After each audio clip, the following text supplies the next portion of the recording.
இந்த அகிலத்தை ஆக்குவதும் ஆளுவதும் உழைப்பவர்கள்தான். அகிலத்தை ஆளும் உழைப்பின் உறுதியை என்றுം வணங்கும் 550D കമ്പികൾ. നിങ്ങളുടെ ഡെഫിനിഷൻ എന്താണ് ശരിക്കും ഈ സൂപ്പർ സ്റ്റാർ? ഞാനിത് എല്ലാവരോടും ചോദിക്കണാണ്, ശരിക്കും എന്താണ് ഈ ഗൂഗിളിൽ നോക്കിയാൽ കിട്ടുമായിരിക്കും സൂപ്പർ സ്റ്റാറിന്റെ കഥ. എന്നാൽ ഇവരങ്ങനെ ഭയങ്കര മാന്യതയിൽ ജീവിക്കുന്ന ആളുമല്ല. അത് നമ്മള് ലവബിൾ റാസ്കൽ. എല്ലാ മഞ്ഞുമൽ ബോയ്സിന്റെ ഇടയിലാണല്ലോ ടോവി ഇരിക്കുന്നത്. KGF റീക്രിയേറ്റ് ചെയ്യാനോ ബാഹുബലി റീക്രിയേറ്റ് ചെയ്യാനോ അല്ല ശ്രമിക്കേണ്ടത്. മഞ്ഞുമൽ ബോയ്സ് പോലത്തെ നമ്മളുടെ ഒരു ഫ്ലേവർ ഉള്ള അങ്ങനത്തെ കണ്ടന്റ് ഓറിയന്റഡ് സിനിമയാണ് മലയാളത്തിൽ നിന്ന് പറയേണ്ടത്. കാര്യം മലയാളത്തിന്റെ റെപ്യൂട്ടേഷനും ഉണ്ട്. ഓക്കെ, അതെ. മഞ്ഞുമൽ ബോയ്സ് ഒരു ഹിറ്റായി. ഇപ്പൊ എന്റെ remuneration double 50 lakhs 20,000. First page ഒക്കെ ഓർമ്മയുണ്ടോ? 4,000 രൂപ. ഷോർട്ട് ഫിലിം 5,000 രൂപ. ഞാനിനി എന്റെ പറയണില്ല. പുറത്തിട്ടൊരു തട്ട്. മൂവി സ്റ്റാർ എന്ന് പറയുമ്പോൾ ഞങ്ങളുടെ വീട്ടിൽ തന്നെ സ്റ്റാർ ഉണ്ടാവുന്നുണ്ട്, ലാലങ്ങൾ ഉണ്ടാവുന്നുണ്ട്. ഞാൻ ആദ്യമായിട്ട് കണ്ട ലാലങ്ങൾ. ഞാനും അതെ, ലാലങ്ങളിലെ അച്ഛനല്ലാതെ ലാലങ്ങൾ.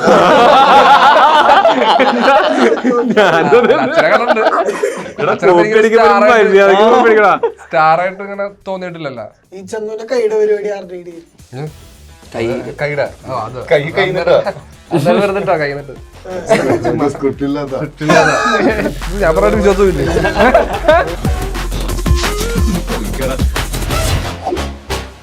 Hi hello viewers, welcome to our show Untold with Ajin. ഇന്ന് നമ്മുടെ കൂടെ കുറച്ച് അൺടോൾഡ് സ്റ്റോറീസ് പറയാനുള്ളത് സൂപ്പർ സ്റ്റാർ ഡേവിഡ് പടിക്കലിനൊപ്പം കുറച്ച് ഗാങ്സ് ആണ്. So captain of the ship Jean ഉണ്ട്, ടോവി ഉണ്ട്, ബാലു ഉണ്ട്, ഗണപതി ഉണ്ട്, ചന്തു ഉണ്ട്.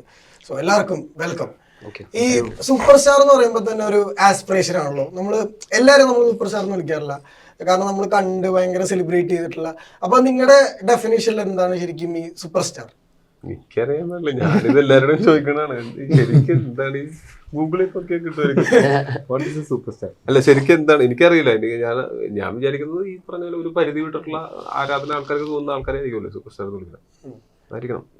അത് ഇത്ര പടം വേണോ, ഇത്ര എങ്ങനെ, എനിക്ക് അതിന്റെ എത്ര നാള് നിന്നാലാവുന്ന എത്ര കൊല്ലം കൊണ്ടാണ് അതൊന്നും അറിയില്ല. പിന്നെ തിയേറ്ററിലേക്ക് ആൾക്കാർ തന്നെ തോന്നി വിളിക്കണായിരിക്കും. അത് ഈ പ്രേക്ഷകനെ കോമൺ ആയിട്ട് കണക്ട് ചെയ്യുന്ന ഒരാളായിരിക്കുമല്ലോ സ്റ്റാർ എന്ന് പറയുന്നത്. ഇപ്പം നമുക്കിപ്പോ അവരിലിപ്പം നമ്മളെ കുറെ കാണാൻ പറ്റുക, അല്ലെങ്കിൽ നമ്മളുടെ പ്രശ്നങ്ങൾ അവർ റെപ്രസെന്റ് ചെയ്യാന്ന് തോന്നുന്ന, അല്ലെങ്കിൽ നമുക്ക് അങ്ങനെ ബിലീവബിൾ ആയിട്ടുള്ള ആൾക്കാരായിരിക്കും സൂപ്പർ സ്റ്റാർ എന്ന് പറയുന്നത്. ജനറലി അതിന് ഒരുപാട് മാനദണ്ഡങ്ങളുണ്ട്. പക്ഷെ നമ്മളുടെ സൂപ്പർ സ്റ്റാർ എന്ന് പറയുന്നത് നമുക്ക് പല ഇതിനു മുമ്പ് കണ്ടിട്ടുള്ളത് പോലെ 1, 2, 3 ഗംഭീര ഹിറ്റുകൾ പുറകെ വരുമ്പോൾ, ഞാൻ ഒട്ടും കുറച്ച് പറയണല്ല, അത് ഇതായിട്ട് യാതൊരു ബന്ധമില്ല. ഞാൻ എല്ലാവർക്കും മനസ്സിലാവുന്ന എളുപ്പത്തിന് വേണ്ടി പറയും. കാരണം വന്നപ്പോ വന്നൊരു ബൂമുണ്ടല്ലോ, അതായത് അത് ചിലപ്പം ഒരു അൺബിലീവബിൾ ആയിട്ടുള്ള ഒരു ബൂമാണ്. നമുക്ക് ചില സമയത്ത് ഇപ്പൊ അങ്ങനത്തെ ഒരു സാധാരണക്കാരന് അത് മനസ്സിലാക്കാനോ അത് റെഗുലേറ്റ് ചെയ്തിട്ട് അത് പോകാനോ ചിലപ്പോൾ പറ്റിയെന്ന് വരത്തില്ല. അപ്പം അങ്ങനത്തെ ഒരു പാവപ്പെട്ട സൂപ്പർ സ്റ്റാർ ആണ് നമ്മള്. അതായത് പുള്ളിയുടെ പരിശ്രമവും പരിപാടിയും കൊണ്ട് ഇയാൾ സിനിമയിൽ എത്തുന്നു, ഇയാളുടെ സിനിമകൾ ഗംഭീര വിജയമാവുന്നു, ഇയാൾക്ക് അങ്ങനെ ഒരു ആക്സെപ്റ്റൻസ് കിട്ടുന്നു വൈഡായിട്ട്. പക്ഷെ ഈ ഫെയിം ഇയാൾക്ക് അത് ഹാൻഡിൽ ചെയ്യാൻ പറ്റുന്നുണ്ടോ, അല്ലെങ്കിൽ അത് എങ്ങനെയാണ് അയാളെ ട്രാൻസ്ഫോം ചെയ്യുന്നതാണ് നമ്മുടെ അവസ്ഥ. അപ്പൊ അന്ന് ടോപ്പ് പറഞ്ഞല്ലോ, അതായത് ഈ ഒരു ഗതികെട്ട സൂപ്പർ സ്റ്റാറിന്റെ ഒരു കഥ. ഈ കരിയറിൽ പുതുമ വേണം, അല്ലെങ്കിൽ ഒരിക്കലും റിപ്പീറ്റ് ചെയ്യാൻ പാടില്ല എന്നുള്ളൊരു തീരുമാനമുള്ള ഒരാളാണ്.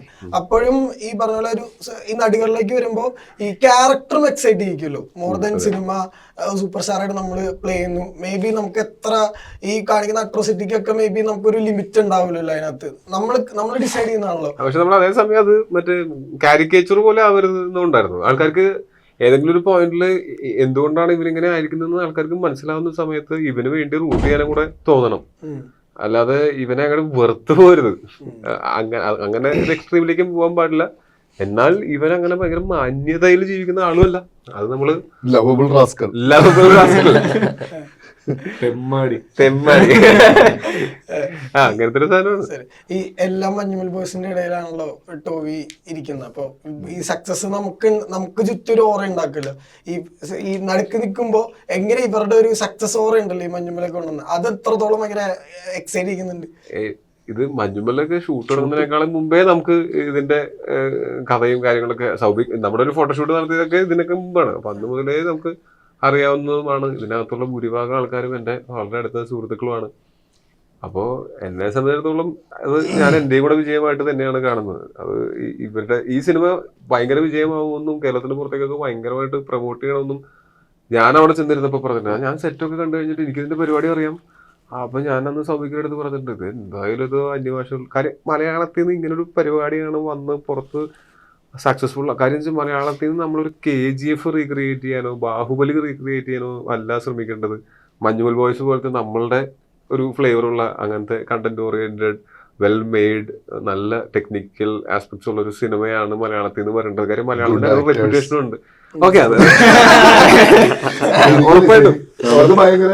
ഉറപ്പായിട്ടും അത് ഗുഡ് ആക്ടേഴ്സും കൂടെ എന്തായാലും ഉണ്ടാവും. അതുകൊണ്ടാണല്ലോ അത് ഇത്രയും ആൾക്കാർക്ക് കണക്ട് ആവുന്നത്. അപ്പൊ ഇങ്ങനെയുള്ള കാര്യങ്ങളൊക്കെ ഉള്ള ഒരു സിനിമയായിരിക്കണം മലയാളത്തിൽ. കാര്യം മലയാളത്തിന് ഓൾറെഡി അങ്ങനെ റെപ്യൂട്ടേഷൻ പുറത്തുണ്ട്. അപ്പൊ അത് കൊമേഴ്ഷ്യലിയും കൂടെ ഇപ്പൊ നമുക്കും തോന്നിയിരുന്നു ഇത് ഇനി അടുത്തത് അങ്ങോട്ടാണ് സക്സസ്ഫുൾ. അപ്പൊ 2018 പോയ സമയത്ത് ഞാൻ മനസ്സിലാക്കിയതെന്ന് വെച്ചാൽ അവരൊക്കെ നമ്മളുടെ സിനിമകൾ കാണാൻ ഇഷ്ടപ്പെടുന്ന ആൾക്കാരാണ്. നമ്മളത് അവിടെ കൃത്യമായിട്ട് എത്തിച്ചു കൊടുക്കാനുള്ള ഡിസ്ട്രിബ്യൂഷൻ സിസ്റ്റം ഉണ്ടാക്കുക എന്നുള്ളതാണ്. നമ്മളിപ്പോ എനിക്ക് തോന്നുന്നു അതിന്റെ ഒരു 25% അല്ലെങ്കിൽ പകുതി വഴിയുടെ അടുത്തേക്കൊക്കെ എത്തിയിട്ടുണ്ട്. ഇപ്പോഴും നമ്മൾ ഫുൾ പൊട്ടൻഷ്യലിലേക്ക് എത്തിയെന്ന് എനിക്ക് തോന്നുന്നില്ല. പക്ഷെ എത്തും. അത് ചിലപ്പോൾ ഈ വർഷം തന്നെ എത്തും. അതിന്റെ ഒരു തുടക്കമാണ് നമ്മൾ കാണുന്നതെന്നാണ് ഞാൻ വിചാരിക്കുന്നത്. നമുക്കിപ്പോ ബാഹുബലി എന്താണോ തെലുഗു മാർക്കറ്റിന് ഉണ്ടാക്കി കൊടുത്ത വിസിബിലിറ്റി, KGF ഉണ്ടാക്കിയ അത്, അല്ലെങ്കിൽ കാന്താര കന്നഡ ഇൻഡസ്ട്രിക്ക് KGF കന്നഡ ഇൻഡസ്ട്രിക്ക് ഉണ്ടാക്കിയതൊക്കെ അത് മലയാളം ഇൻഡസ്ട്രി ഇതിനേക്കാൾ ഒരു ഒട്ടും കുറവല്ല ടാലന്റിന്റെ കാര്യത്തിൽ എന്ന് വിശ്വസിക്കുന്ന ആളാണ് ഞാൻ. അപ്പൊ ഇങ്ങനെ ഒരു പടമാണ് അങ്ങനെ വരേണ്ടതെന്ന് ഞാൻ ആദ്യമേ പറഞ്ഞിട്ടുണ്ടായിരുന്നു. ഇതുപോലെ തന്നെയാണ് ആടുജീവിതം വന്നപ്പോഴും ഇപ്പോ ആവേശം വരുമ്പോഴും ഒക്കെയും ഇങ്ങനെ കളക്ട് ചെയ്യുകയും പ്രേമലു ഇതൊക്കെ വരുന്ന സമയത്ത് നമ്മൾക്ക് ഫ്ലോണ്ട് ചെയ്യാവുന്ന നമ്മുടെ ബഡ്ജറ്റ് അല്ല, നമ്മുടെ ആൾക്കാരുടെ കൈകളുള്ള പരിപാടിയാണ്. ക്രാഫ്റ്റും പെർഫോമൻസസും ഇങ്ങനെയുള്ള കാര്യങ്ങളാണ് നമുക്ക് ഷോക്കേസ് ചെയ്യേണ്ടത്. അപ്പൊ അത് കാരണമാണ് ഇത് ഭയങ്കരമായിട്ട് ഈ സിനിമയൊക്കെ വർക്ക് ആവണമെന്ന് ആഗ്രഹിക്കുകയും വർക്കായി വരെ സന്തോഷിക്കുകയും ചെയ്ത ആളാണ്. കാര്യം എൻ്റെ ഇനിയും സിനിമകൾ വരാനുണ്ട്. ആ സിനിമയ്ക്കും കൂടിയുള്ള വാതിലുകളാണ് ഇപ്പൊ ഹിറ്റായിട്ടുള്ള സിനിമകൾ തുറന്നിട്ടിരിക്കുന്നത്. അപ്പൊ ഞാൻ വിചാരിക്കുന്ന ഒരു മലയാളം സിനിമേനെ ഒരു ഒറ്റ ടീമായിട്ട് കാണുകയാണെങ്കിൽ, ഇത് ഞാൻ കൊല്ലങ്ങളായിട്ട് പറയണതാണ്, ആ ടീം ജയിക്കുന്ന സമയത്ത് മുഴുവൻ എനിക്കും സന്തോഷമാണ്. കാരണം ഈ ടീം എത്രത്തോളം വലുതാവുന്നു, അതിന്റെ കൂട്ടത്തിൽ ഞാൻ ഒരു പണിയെടുക്കാതെയും ഞാൻ എൻ്റെ കൂട്ടത്തിൽ വെറുതെ നിന്ന് വലുതാവും.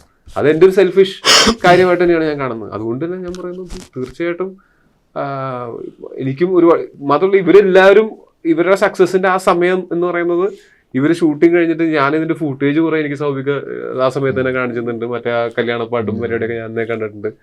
അത് കഴിഞ്ഞ് കഥ മുഴുവനായിട്ടും എനിക്കറിയാം. പിന്നെ ഇറങ്ങുന്ന സമയത്ത് എന്ന് വെച്ചാൽ ഞാൻ അന്ന് ഇവിടെ ഇതിന്റെ താഴെ തന്നെയല്ലേ, ഞാൻ നോക്കുമ്പോൾ ഒരു വണ്ടി ആൾക്കാർ പ്രൊമോഷന് പോകണം. അപ്പൊ ആ വണ്ടിയിൽ പോകുന്നത് എന്നെ തന്നെ ഡയറക്ട് ചെയ്ത ആൾക്കാരുണ്ട്, എന്റെ കൂടെ അഭിനയിച്ചിട്ടുള്ള ആൾക്കാരുണ്ട്, അങ്ങനെ കുറെ ആൾക്കാരുണ്ട്. അപ്പൊ ഞാനത് അങ്ങനെയാണ്, ആ സന്തോഷം എന്റെയും കൂടെ വിജയമായിട്ടാണ് ഞാൻ കണ്ടിട്ടുള്ളത്. ഞങ്ങൾക്ക് ഭയങ്കര ലാഭമായിരുന്നു അത്. കാരണം മഞ്ഞുമൽ ബോയ്സ് അഭിനയിച്ചിട്ട് അവിടെ നിന്ന് നേരെ കണ്ടിന്യൂഷൻ ആയിട്ടാണ് ഞാൻ ഇങ്ങോട്ട് വന്നത്. അപ്പം അവിടെ നമ്മളെല്ലാവരും ഗ്യാങ്, ബാലു ഓൾറെഡി സിനിമയിലുണ്ട്. അപ്പൊ ഞാൻ ചന്തുവിനെ കണ്ടിട്ട് നമ്മള് വർക്ക് ചെയ്തൊരു ഹാപ്പിനെസ്സിൽ നമുക്ക് ഒന്നും കൂടി പിടിക്കാൻ വേണ്ടിയിട്ട് കറക്റ്റായിട്ട് നമ്മുടെ പടത്തിലേക്ക് കാസ്റ്റ് ചെയ്തു. അപ്പൊ മഞ്ഞുമൽ ബോയ്സ് ഇറങ്ങിയിട്ടില്ല. പിന്നീട് മഞ്ഞുമൽ ബോയ്സ് കയറി ഹിറ്റായി.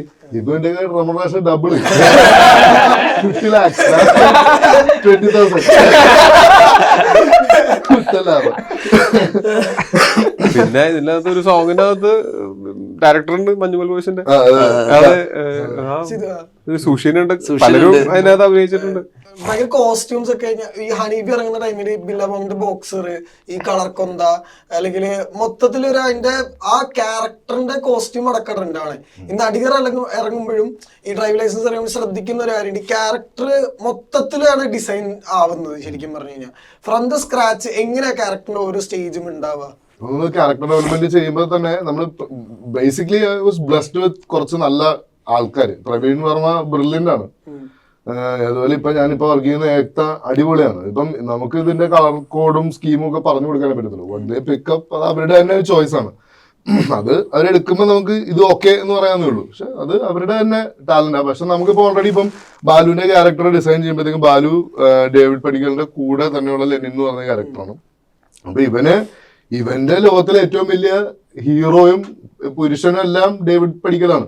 അപ്പൊ ഇയാളുടെ സ്റ്റൈലൊക്കെ തന്നെ ആയിരിക്കും അവന്റെ ഏകദേശം പരിപാടിയാണ്. ചിലപ്പോൾ ഇയാളുടെ ഡ്രസ്സൊക്കെ തന്നെ ആയിരിക്കും അയാൾ ഇടുക എന്നൊക്കെ പറയുന്ന അങ്ങനെ നമ്മൾ ഓൾറെഡി ആ ഡിസൈനുണ്ട്. അപ്പൊ നമ്മൾ ഏക്തൊക്കെ പറയുമ്പോൾ നമുക്ക് അറിയാം. അതായത് ഡേവിഡ് പടിക്കലിന്റെ ക്ലാസ്സിൽ തന്നെ ആയിരിക്കും ഇവന്റെ പരിപാടിയും വരിക, പക്ഷെ അത് കുറച്ച് വോൺ ഡൗൺ ആയിരിക്കും. അങ്ങനെ കുറച്ച് ഡെവലപ്മെന്റ്സ് ഒക്കെ നമ്മൾ ചെയ്യാറുണ്ട്. ഈ ചന്ദുവിന്റെ കൈയുടെ പരിപാടി ആരുടെ idea? സ്വന്തം കൈയുടെ അത് കൈ വെറുതെ കൈ നിട്ട് സ്ക്രിപ്റ്റ് ഇല്ലാത്ത അതെ ഞാൻ ചെയ്തു ഞാൻ ഇങ്ങനെ ഒരു സാധനം ചെയ്യട്ടെ, അത് അടിപൊളിയായിരിക്കില്ല, പൊളിച്ചോ.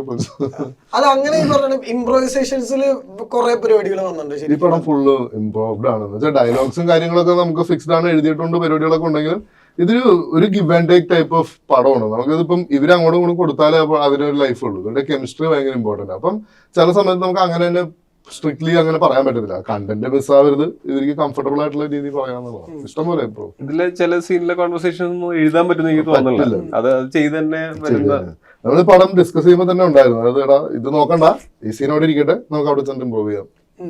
ഈ അപ്പോഴും ഈ പറഞ്ഞ നമ്മൾ ഈ സിനിമ ചെയ്യുമ്പോഴത്തേക്കും ഈ ഹണീബി ചെയ്ത സമയത്ത് പറഞ്ഞല്ലോ എനിക്കിനി ചെയ്യേണ്ട സിനിമയാണ്, സിനിമ ചെയ്ത് ഡയറക്ടർ ആവുക എന്നുള്ള എൻ്റെ ലക്ഷ്യം. അപ്പൊ കയ്യിൽ കുറെ കഥ അല്ല മനസ്സിൽ കുറെ കഥകളുണ്ട്.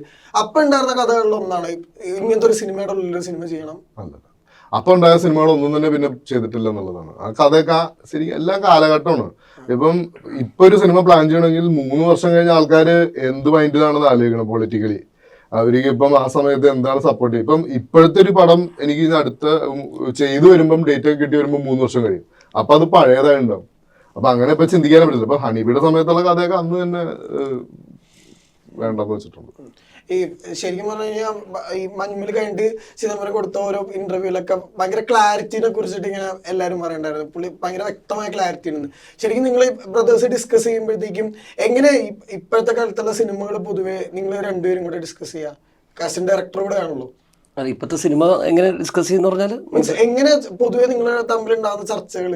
അല്ല അങ്ങനെ ഇപ്പം എങ്ങനത്തെ സിനിമകൾ ഉണ്ടാക്കാം എന്നുള്ളത് രീതിയിലല്ല ചർച്ച ചെയ്യുന്നത്. ഒരു സിനിമയുടെ ഒരു കഥ, എന്തെങ്കിലും ഒരു പരിപാടി, ഒരു ത്രെഡ് ഉണ്ടാവുക, അതിലൂടെ ലൈക്ക് അതെങ്ങനെ ആക്ച്വലി ആൾക്കാർക്ക് റിലേറ്റ് ചെയ്യാം എന്നുള്ളതാണ് ഏറ്റവും കൂടുതൽ നോക്കുന്നത്. ആ ആൾക്കാർക്ക് ഒരു സാധനം ഇപ്പം ഈ മഞ്ഞുമൽ ബോയ്സിലെ തന്നെ ഇത്രയും ഈ കൂട്ടത്തിൽ ഏതെങ്കിലും ഒരാൾക്ക് റിലേറ്റ് ചെയ്യാൻ പറ്റുന്ന ഒരാളെ അതിൽ കാണുമ്പോൾ അത് മനസ്സിലാക്കാൻ പറ്റുന്നുള്ള രീതിയിലാണ് അതിൻ്റെ മേക്കിംഗ് പരിപാടി നിൽക്കുന്നത്. അങ്ങനെയാണ് ഒരു ത്രെഡിലേക്ക് വരുന്നത്. അല്ലാതെ ഇങ്ങനെ ഇപ്പോഴത്തെ സിനിമ എങ്ങനെയാണെന്നുള്ളൊരു തോട്ടോ അല്ലെങ്കിൽ ഇങ്ങനത്തെ സിനിമ ഇങ്ങനെ ആയിരിക്കണം എന്നുള്ളൊരു നിബന്ധനകളൊന്നും വെച്ചിട്ടല്ല സിനിമ ഡിസ്കസ് ചെയ്യുന്നത്. ഓരോ ടൈമിൽ ഇപ്പം ജിഞ്ചേട്ടൻ പറഞ്ഞ പോലെ ഓരോ കാലഘട്ടത്തിൽ ഉണ്ടാകുന്ന ഒരു തോട്ട്, അപ്പോൾ ആ പ്രസന്റിൽ ഇപ്പോൾ എങ്ങനെയാണ് വർക്ക് ചെയ്യാൻ പറ്റുക അത് തന്നെ. ഇപ്പോൾ ചെറിയൊരു സെഗ്മെന്റ് ഉണ്ട്, ലൈക്ക് വൈൻഡ് അപ്പ് സെഗ്മെന്റ് ആണ്. ഇപ്പോൾ പറഞ്ഞാൽ നമ്മളൊരു ചെറിയ ജീവിതത്തിൽ സംഭവിച്ചിട്ടുള്ള ആദ്യത്തെ കാര്യങ്ങളെ കുറിച്ചിട്ട് നമ്മൾ ജസ്റ്റ് ഡിസ്കസ് ചെയ്യുന്നുള്ള. ജീവിതത്തിൽ ആദ്യമായിട്ട് നിങ്ങൾ ക്യാമറ ഫേസ് ചെയ്യുന്ന എപ്പോഴാണ്? മൂവി ക്യാമറ അല്ല, ജസ്റ്റ് എനി ക്യാമറ. പണ്ട് അപ്പൻ്റെ മറ്റേ ഫിലിം ഇടുന്ന മറ്റേ ക്യാമറ ഉണ്ടായിരുന്നു, മറ്റേ 36 ഫോട്ടോ മാത്രം എടുക്കാൻ പറ്റുന്ന. അതിന്റെ ഫ്രണ്ടിൽ നിന്ന് നമ്മൾ ഫാമിലി ഫോട്ടോ ഒക്കെ എടുത്തിട്ടുള്ള, അതാണ് എൻ്റെ ഓർമ്മ.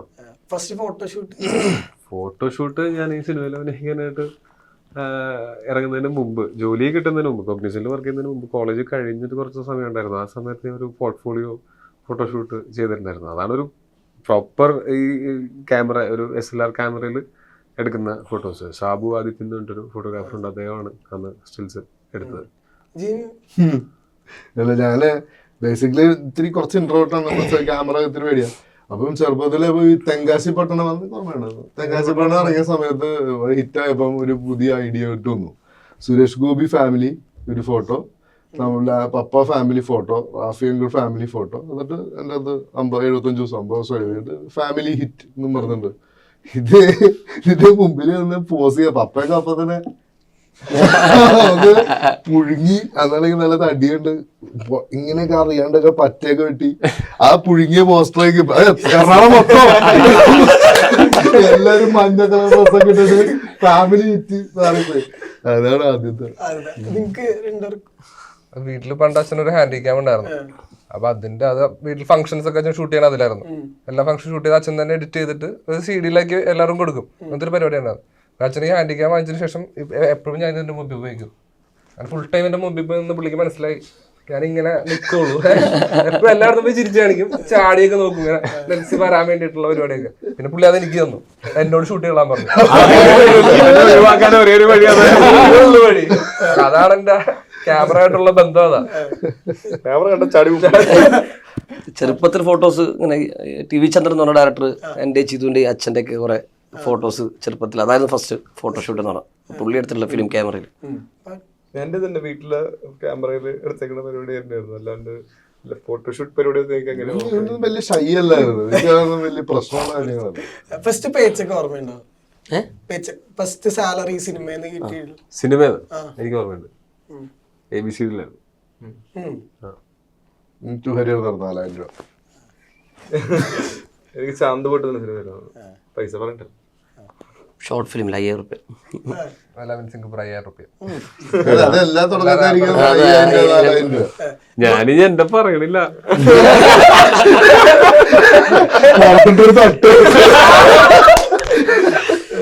ചെക്ക് മാത്രമേ ഞാൻ സിനിമ എന്നുള്ളതായിട്ട് പറഞ്ഞത്. പണ്ട് ആൽബത്തിൽ 500 കിട്ടിയിട്ടില്ല. 3 ദിവസം 500. ചെലവൊക്കെ ചെയ്തിട്ടേ ഞാൻ എന്താന്ന് വെച്ചാല് ഞാൻ 1,500 നേരെ കൊണ്ടുപോയി വീട്ടിൽ കൊടുക്കും. എന്നിട്ട് ഞാൻ അന്ന് 1,500 500 എന്നിട്ട് ഞാനൊരു 10 പ്രാവശ്യം മേടിക്കും. പിന്നെ അല്ലാണ്ട് എന്ത് ചെയ്യും, വേറെ വരുമാനം പരിപാടി നടക്കട്ടെ, ചക്രവരുണ്ട് കൊണ്ട്. ഫസ്റ്റ് ഷോ എക്സ്പീരിയൻസ് എന്ന് പറയുമ്പോൾ ഫസ്റ്റ് ഓർമ്മ തന്നെ സിനിമ ഏതാ? പഞ്ചാബി ഹൗസ്. പഞ്ചാബി ഹൗസാണ് ഞാൻ ഫസ്റ്റ് തിയേറ്ററിൽ പോയി കാണുന്ന പടം. അതാ ആണോ ആ ഫസ്റ്റ് അവിടെ തിയേറ്ററിലല്ലോ. എനിക്ക് മണിച്ചിത്രൊക്കെ തിയേറ്ററിൽ പോയി കണ്ട് ഓർമ്മയുണ്ട്, നല്ല ഓർമ്മയുണ്ട്. അത് 94 95 അതെന്തോ 94. അത് 4 വയസ്സോ 5 വയസ്സോ 5 വയസ്സ്. പക്ഷെ എനിക്ക് നല്ല ഓർമ്മയുണ്ട് അത്. എനിക്ക് ഓർമ്മ വെച്ച കാലം തൊട്ട് സിനിമ തിയേറ്റർ പരിപാടികൾ ഉള്ളതാണ്. പക്ഷെ എന്റെ ഓർമ്മയിലുള്ള ഒരു ഫസ്റ്റ് ഷോ പടയപ്പ. അത് ചെന്നൈയില് ഞങ്ങള് പപ്പയും ഞാനും അമ്മയും കൂടി പോയിട്ട് കാണാൻ വേണ്ടി പോയിട്ടുണ്ട്. അതൊരു ഭീകര എക്സ്പീരിയൻസ് ആയിരുന്നു. എനിക്കങ്ങനെ ഓർമ്മയില്ല. എനിക്ക് മീശാദനം ഒന്നും ആദ്യം കണ്ട് ആയിരിക്കും, ഓർമ്മയില്ല. ഫസ്റ്റ് ഷോ ഓർമ്മയുള്ളത് തെങ്കാശിപ്പട്ടണമായിരുന്നു. തെങ്കാശിപ്പട്ടണം തിയേറ്ററിൽ പോയി കാണാൻ എനിക്ക് നല്ല ഓർമ്മയുണ്ട്. ഫസ്റ്റ് ഷോ ആയിരുന്നു. ഞാനീ പറഞ്ഞ ഫസ്റ്റ് ഷോ അല്ല കേട്ടോ, എന്റെ ആദ്യത്തെ ഒരു തിയേറ്റർ മറ്റേ സിനിമ ഫസ്റ്റ് ഷോ PC തോമസിന്റെ ഇത് പോണത് ഇറങ്ങണ പടം നമ്മള് 4 show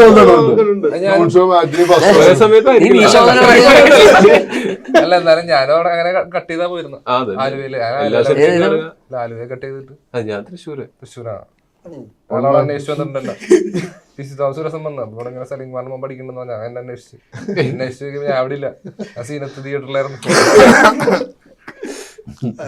first time meeting a movie star?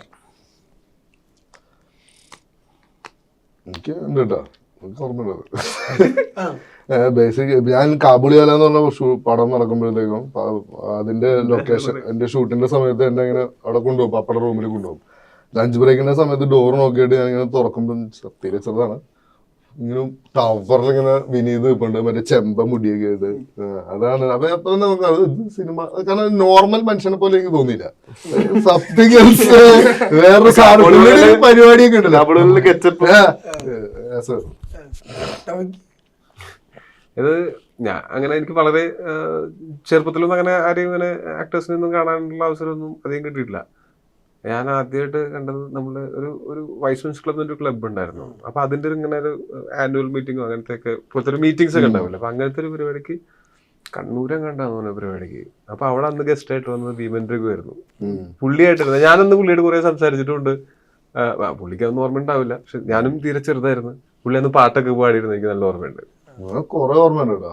നമുക്ക് കാറിൽ കയറ്റിയിരുത്തൊക്കെ ഭയങ്കര ഓർമ്മയാണ്. അത് നീ ഓട്ടോമാറ്റിക് കണ്ടിട്ടുണ്ടോടാ, തുറന്നിട്ട് കയറി സ്റ്റാർട്ടൊക്കെ ചെയ്തിട്ട് ഇതുണ്ടോ, അതിന് ഗിയറില്ല, ഭയങ്കര ഫീലായിരുന്നു ചെറുത്.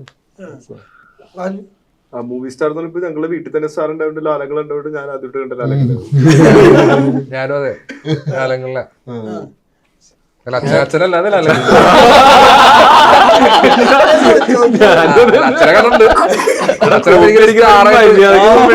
സ്റ്റാറായിട്ട് ഇങ്ങനെ തോന്നിയിട്ടില്ലല്ലോ. വീട്ടിലേക്ക് സ്ഥിരം കാണാണല്ലേ. ഞാൻ അല്ലാതെ ഒരു സ്റ്റാർ എന്നുള്ള ഒരാളെ കാണാൻ ലാലങ്ങളെ തെങ്കാശിപ്പട്ടണത്തിന്റെ സക്സസ് മീറ്റിന് പോയപ്പോഴാണ് ഞാൻ ആദ്യമായിട്ട് ലാലങ്ങളെ കാണുന്നത്. ഞാൻ തിരുവനന്തപുരത്ത് പൂജപ്പുര മണ്ഡപത്തിലൂടെ സുരേഷ് ഗോപി ഗസ്റ്റ് ആയിട്ട് വന്നിട്ടുണ്ടായിരുന്നു. അപ്പൊ പുള്ളിയാണ് ഒരു സ്റ്റാർ എന്നുള്ള രീതിയിൽ. ഫസ്റ്റ് ആണ് സിനിമയ്ക്ക് ഇങ്ങനെ സിനിമയിൽ അഭിനയിക്കുന്നതിന് മുമ്പേ കാണുന്നത് സുരേഷ് ഗോപി. ടോവിന് ഏറ്റവും കൂടുതൽ ടെൻഷൻ അടിക്കുന്ന റിലീസിന്റെ ദിവസം അല്ലെങ്കിൽ ഷൂട്ട് തുടങ്ങുന്ന ആ ദിവസം? അങ്ങനെ ഭയങ്കര ടെൻഷൻ അല്ല, പക്ഷെ എന്നാലും ഈ നല്ല റിലീസിന്റെ സമയത്ത് ഒരു ടെൻഷൻ ഉണ്ട്. ആ ടെൻഷൻ എന്ന് പറഞ്ഞു കഴിഞ്ഞാൽ നമ്മൾ ഒരു പരീക്ഷാ പേപ്പർ കാത്തിരിക്കുന്ന ആ ഒരു ഫീലില്ലേ, നമ്മൾ അത്യാവശ്യം നന്നായിട്ട് പഠിച്ചിട്ടുണ്ട്, നന്നായിട്ട് എഴുതിയിട്ടുണ്ട്, എന്നാലും നമുക്കൊരു എത്ര ഉണ്ടാവും എന്നറിയാനുള്ള അങ്ങനത്തെ ടെൻഷനുള്ളൂ. അല്ലാണ്ട് ഉറക്കമൊന്നും പോകാം. ഞാൻ റിലീസിന്റെ ദിവസമൊക്കെ നന്നായിട്ട് ഉറങ്ങാറൊക്കെ ഉണ്ട്.